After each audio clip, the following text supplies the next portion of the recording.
Hey everyone, it is your host Cyber and welcome to another video. In today's video, I want to talk to you all about the PlayStation 5 and why you're wasting your money on the PlayStation 5.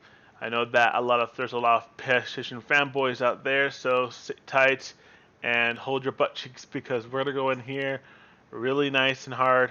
And I'm not trying to say that in a sexual way. I'm just saying it in a joking way. So don't take it serious. But we'll just hold on your butt cheeks because we're going on the ride of your life. I can't believe I said that. Okay, either way, I'm getting distracted. I wanted to make this video because I know that a lot of people bought a PlayStation 5 or is planning to buy a PS5, and I'm begging you to reconsider your options because there is a big issue when it comes and big risk when you buying the PlayStation 5 because it is a big money waster and you're gonna be losing more money than you actually save on that platform than compared to on the Xbox Series X and I'll explain to you why. So if you don't know a YouTuber named Linus Tech Tips, he recently made a video talking about adding the slowest SSD into the PlayStation 5. And at some point in the video, he discussed about the internal SSDs for both the Xbox Series S and X and the PlayStation 5 digital and disc versions of both platforms. And he made a really good point. And I took that point and I decided, you know what, I'm gonna make a video to inform everybody. I'm not here to cause any stir, but I'm here to inform the public that this is an issue, and if you're going to buy a PlayStation 5, you are agreeing to the risks that comes with it. So let's get started. If you enjoy this video, be sure to like this video. If you don't, then you know what to do. If you're brand new to this YouTube channel, please subscribe and hit that bell notification icon so you never miss a single video. And let's continue. So Linus Tech Tips made a statement that the PlayStation 5's not integrated, but the PlayStation 5's internal SSD is not a removable one. It is an integrated SSD that is soldered onto the motherboard. If you're a tech guy, if you're a tech nerd, you pretty much this would piss you off because why would I want a console that I can't remove? If something happens to my SSD, why can't I remove it? Why can't I replace it? Why do I have to spend more money on a new console if this console should last more than the longer than the actual SSD? I want you guys actually to also tag at Review Tech USA because or his Twitter tag handle is the real RTU, and have him watch this video and so I can explain, so he can also explain his take on this memory conundrum. The problem here with the PlayStation 5 when it comes to having an integrated SSD is that if the SSD fails, if it breaks, if anything happens to it, you can't just immediately say, hey, open your console and remove it and replace it with a brand new one and then reinstall the firmware. Because you can do that on the PS4, you can do that on the PS3, and you can do it also on the PS2 because certain PS2 models have an HDD bay, which if it gone bad, you can easily replace it and then put your games back on into it if you know how to do those kind of things. Um, but mostly the PS3 and above. You were able to like if the hard drive failed, you can just buy a new either SSD or buy a new hard drive, take out the old one, put it back in, reinstall the firmware, and you're done. And the PS4 and the PS3 is still surviving till this day because they're not relying on integrated storage options. The Xbox Series S and X have a really great system. It may be more expensive because you have to buy these proprietary storage options for those systems. But the greatest thing about that system is that if the main internal SSD fails and something like that at any point in the future, um, you could be able to replace that little SSD with a brand new one and reinstall the firmware without no issues, because Microsoft does provide the OS installation for the Xbox One and Xbox Series X and S. And realizing that the PlayStation 5, yes, you can reinstall the firmware, but what would be the point if literally you can't remove the internal SSD? That mind boggles me, because people are spending over $500 or even more than $500, right? So 1,000 or more above MSRP.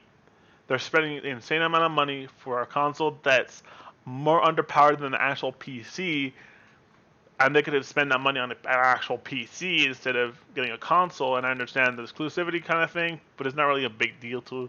I don't know why people think it's a big deal. It really isn't. Um, but I understand it to some extent.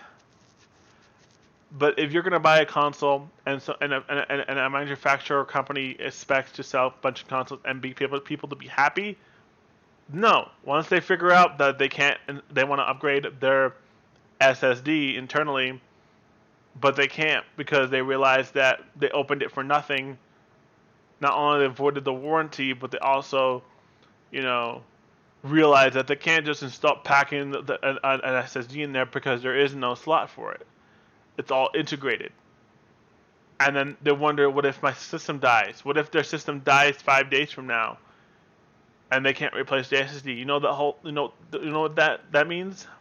That means more e-waste out in the dump, more clutter, because these consoles are going to be dead and no one can revive them. I mean, they can be revived, but the main question is the SSD inside married to the motherboard?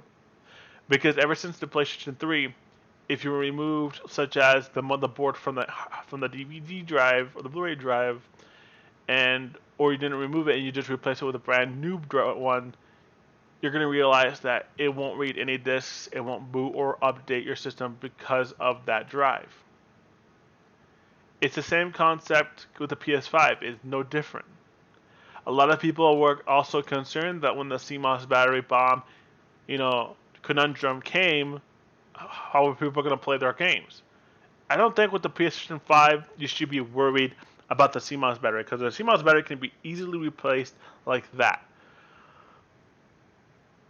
But with the integrated SSD, which I think most of the time most people say it can last up to over 7 years, but max maybe less than that, depending of how many times you use it, because as read and write cycles, it does degrade the performance of the SSD. But the main issue is not of that, any of that. The main issue is that what if it breaks? People are just going to be forced to buy entire new PS5s, or have a repair shop be able to replace it without any error. And that is the major problem. What if the SSD is married? Because who knows if the SSD is married to the motherboard? Who knows? But this is a huge sign that the PlayStation 5 may have its convenience when it comes to choosing your own memory upgrade. But what is the cost when the internal one fails? When the internal one fails, then what you'll do? I know they won't fail now because it's a brand new console, but along the road, it's going to happen to somebody.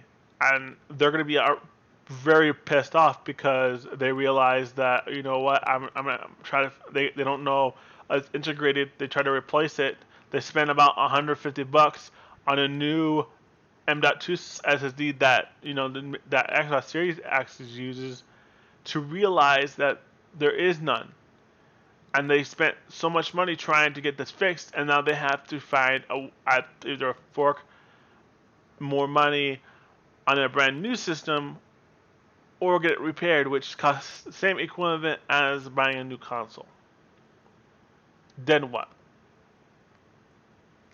The Xbox Series X, you don't have to worry about this, because even though they have their proprietary, storage options, external storage options, if the system died, or the SSD's internal storage dies, you can replace it. You can replace it with a brand new one, and you don't have to worry. But no, with the PS5, you do. The thing is, the point is that a lot of people are heavily relying on this platform of the PlayStation of the PlayStation platform, but not realizing on the if you're not techy enough, then I think you should have done your research before actually buying a PlayStation 5 console. And I'm gonna explain to you why I'm telling you PlayStation is not great anymore. A lot of people can try to think, oh, PlayStation is awesome, it's the best because they have exclusives. It is not about the exclusives that makes a console great. It is the hardware that makes the console great. Consoles are one other story. Yes, they can make a console great because they have exclusives. They're exclusive to that specific console. But it's not about a console because consoles are basically for the poor gamers, people who can't afford PCs, people who don't have the instant money to spend 1,000 or more on a high-end PC to be able to play all the games that we can currently play on consoles. That's basically it. It's the convenience of it, and it's cheaper. But what if the system dies? What are you gonna do next? Nothing. The thing is, the PS5 is a waste of money. My opinion is my opinion, but I would recommend you to still with either if you're gonna get a console, go off with the Xbox Series X and S, or get a PC. Because at least if something happened to your console, you're at least knowing that you can replace it and not having to fork over a lot more money to get a new platform console because the old one died as internal SSD died. And it's not, and regardless, even if it's integrated or not, the system will still work. But with a broken SSD, it just makes it as another paperweight. I don't know about you, but the PS5 is just a waste of money. I stopped buying PlayStation consoles after the PS4. I'm not gonna buy the PS5, even if it's for an exclusive game. You know why? Because I don't want to spend money on a console that I don't have the freedom to do whatever I want with. If I want to upgrade the internal storage, that's fine. If I want to be able to, you know, fix something, I can. But this, no, this is anti-consumer. This is preventing people from repairing their own console. This is making it another challenge, having people to spend a lot more money and gamble on a situation that shouldn't be having to gamble on. It's like eMMC storage. eMMC storage can die. It's the same thing as any kind of electronic. But if an SSD dies, and that's where the main OS is on, you're just wasting money. You just purchased a $500 paperweight. That's basically what it is. You're just bought a time-ticking bomb to disaster with your console because you thought it was the best system ever, and it isn't. So far, I can say from the next generation console, Xbox wins because they offer even more services, but they also offer the convenience of if something happened to your main internal SSD, you can easily replace it and not having to spend so much more money on getting a new one and have your console last more longer than what it's supposed to. This is Cyber Gaming Studios signing out. Thank you for watching. Peace.